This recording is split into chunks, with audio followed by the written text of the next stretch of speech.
Hundi keenyayyuu micoo kanarraa haa barannu. Dhugaa hojiin isheen hojjatte baay'ee tokko nama boonsa jechuudha. Isheenis maatii abbaa warraa ishee kiristaana hundi keessaniyyuu ni beektu.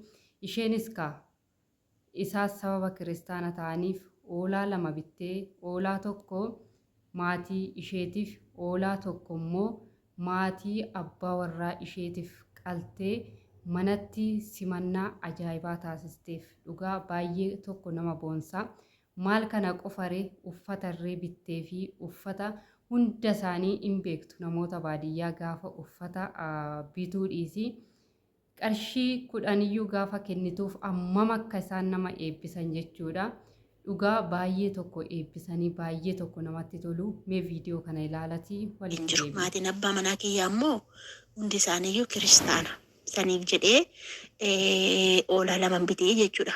Hoolaa lama biteetanii mana abbaa kiyyaatti daqiiqaa 5 irraan fagaatu qaba. Kun mana kooti harmeen mana kana naaf hedduu waan ta'eef hoolaa isa tokko kiristaanaaf hin adda baase.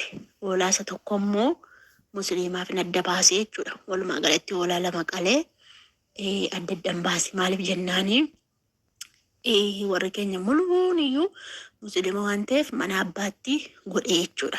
Garuu kan inni amma gammachuu maatiin kiyyaas maatiin warra kiyyaas gammadan silaa gammachuun iddoo tokko miti garagara ta'e. Dhugaana baay'ee tokko na boonsite jechuudha. Sabboontuu Dambidolloo yookiin immoo Sittiinaa jedhamuudhaan kan beekamtu tuni. Micoon tuni ani dursaa miidiyaa qofarratti akkana ishiise amala ishii amma garuu aadaa maatiidhuma keessa kan miidiyaa irrattis maatii keessattis amala tokko qabdi kan jedhu tokko na jechisiise jechuudha. Dhugaa Sittiinaa guddaa galatoomii baay'ee tokko sitti boone baay'ee tokko si kabajaa si jaaladha. Dhugaa galatoomis hin jedha. Maal sinin jechuun barbaadee obboloota ko miidiyaa kanarratti amantiidhaan wal qoodutu jira. Wanta baay'eetu jira jechuudha. Garuu Sittiinanii tokkummaa dur jiru san har'a nutti agarsiiste jechuudha. Isheenis maal goote abbaa warraa maatii abbaa warraa ishee hunda isaanii kan ishee gaafachuuf yaalan hunda isaanii waamtee maatii isheetirree hunda isaanii waamtee hundi isaanii eega dhiyaatanii booda hoolaa lama qopheessitee hoolaa lama qophaa'isanii hoolaa tokko maatii gara isheetiif yookiin warroota musliima ta'aniif hoolaa tokko immoo warroota kiristaana ta'aniif qopheessite jechuudha.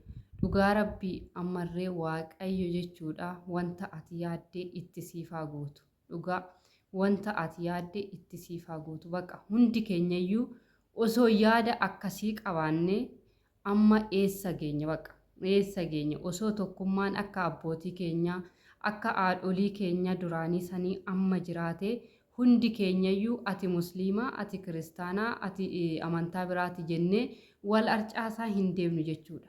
Dhageessanii wal arcaasaa hin deemnu. Garuu immoo sabboontuun har'a wanta hundumayyuu gattee jechuudha. Oduu tiktooka gubbaa oduu miidiyaa hundaa gattee maatii kiristaana ta'anii fi maatii musliima ta'aniif simannaa addaa taasiste jechuudha. Maal simannaa kana qofa uffatarree biyya arabaa kaammaa warroonni hojjattanii gara biyyaa deebitan hin beektu. Amma fedhee osoo qabeenya qabaatanii jechuudha. Giiftii yookiin immoo kennaa ijoolleen biyya arabaatii dhuftu sana baay'ee barbaadu jechuudha. Keessattuu abbootiin baadiyyaa keessa jiran haadholiin baadiyyaa keessa jiranii kennaa nuti kenninuu fi baay'ee tokkotti gammadu. Baay'ee tokkotti gammadu jechuudha. Sittiinanis isaan duratti shaanxaa bantee uffata halkanii gaafa isheen itti uffistu garummoo hin tuffatinaa jettee gaafa isheen itti kennitu gammachuu isaan gammadan eebba isaan eebbisanii baay'ee tokko namatti tola jechuudha. Baqa hundi keenyayyuu micoon kun barumsa nuu ta'uu qabdi.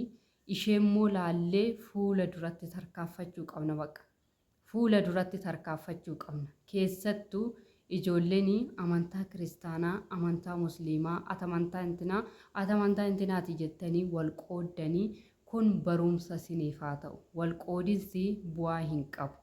dhageessanii wal qoodinsi bu'aa hin qabu yoo wal jaalanne yoo wal kabajne amma sittiinanii wanta maatii kana kabajuuf waamte isaanis immoo wanta sittiinaa kabajanii fi dhufanii jechuudha. Hundi isaaniitiyyuu ammallee Waaqayyo kabaja siifaa kennu. Kabaja siifaa kennu nama biratti akkuma jaalala horatte kana jaalala namaa siifaa baayisu. Jaalala namaa siifaa baayisu sittiina. Dhugaa dubbachuuf ani baay'ee tokkoon itti gammade jechuudha. Baay'ee tokko na boonsite.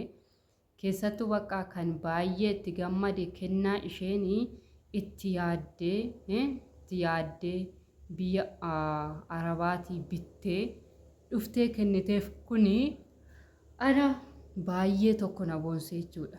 Baay'ee tokko na boonse. Maaliif jennaani gammachuu isaanitti wanna gammadduu fi wanna kana bittee dhufte. Osoo gammachuu isaanitti hin gammaddu ta'ee maatii ishee qofaaf gootee dhiisuu dandeessi. Garuu micoon kun tokkummaa yaaddii, jaalala yaaddii, baqa yeroo hundayyuu bilisummaa yaaddi. Bilisoomadhaa isiniin jetti isheen iyyuu yeroo hunda jechuudha viidiyoo ishii keessatti.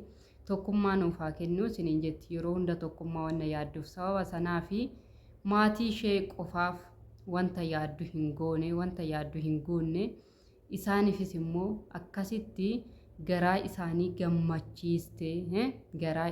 gammachiiste keessi isaaniitirree ammam akka inni gammadu beekuu danda'uu qabdu jechuudha. Kanaaf jennaani hundi keessaniyyuu sittiinaa galatoomi jedhaati barreessa fi sittiinaa galatoomii ati urjii teenya, ati ibsituu teenya, ati waan hunda teenya.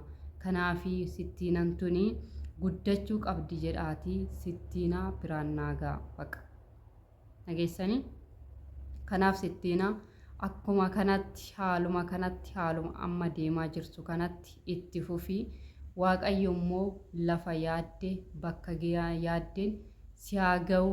Maatii keetillee hunda isaaniitiif immoo fayyaa isaanii haalaatu akkuma ati fayyaa isiniif haalaatu jettee nuuf kadhattu nutis immoo fayyaa siif haalaatu siin jenna. Bakka guddaatti seegne jechuudha. Ati intala Oromoo keessaa urjii taatee mul'achuu qabda. Wanta baay'ees nuuf gootee jirta. Akka as geenyurree kan nu taasise si waan ta'eef guddaa galatoomi sittiinaa. Ani baay'ee si jaaladha. Baay'ee si kabaja siin jedha. Egaa hordoftootaaf jaalatamtoota maatii koo qophiin sittiinaa tokko baay'ee namatti tola jechuudha. Kanaaf viidiyoo kana laayikii, sheerii, sabiskiraaybii gochuu hin dagatinaadha. Gaafa laayikii jedhanii sin sharattatu guddistu. Kanaaf sharattatinadha. Laayikii godhaa wanni isinirraa irratti hin jiru waan ta'eef laayikii godhaa. Yoo sheerii gochuu dadhabdan isiniin jedha. Galatoomaa hanga viidiyoo biraatiin walitti deebinee dhufnutti turtii gaarii isiniif haa ta'u. Nagaan turaadha. Lafa nagaa ooladha. Akkasuma immoo viidiyoo biraatiin irree akka nuti hirmaannuu fi laayikiin keessan hin barbaachisa isiniin jedha. Nagaan.